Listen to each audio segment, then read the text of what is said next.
السلام علیکم ورحمۃ اللہ وبرکاتہ۔ امید ہے تمام احباب خیریت سے ہوں گے۔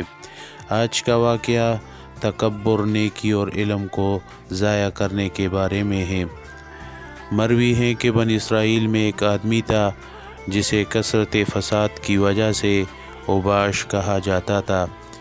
وہ ایک آدمی کے پاس گیا جسے عابد کہا جاتا تھا، اور اس کی عبادت گزاری کی وجہ سے ایک بادل اس پر سایہ کیے رہتا تھا۔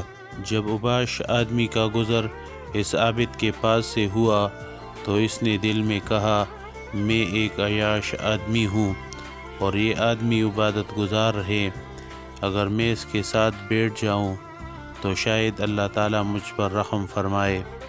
یہ سوچ کر وہ عابد کے پاس بیٹھ گیا۔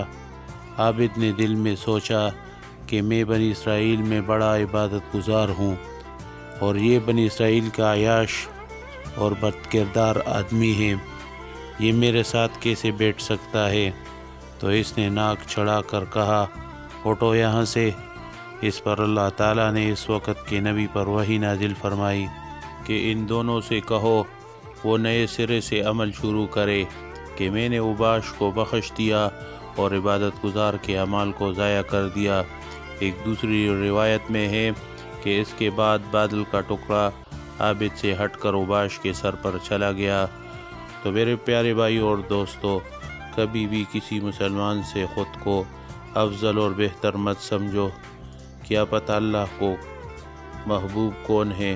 یہ تو موت پر فیصلہ ہوگا کہ کون ہمیشہ کے لیے کامیاب ہوا اور کون ناکام۔ شکریہ۔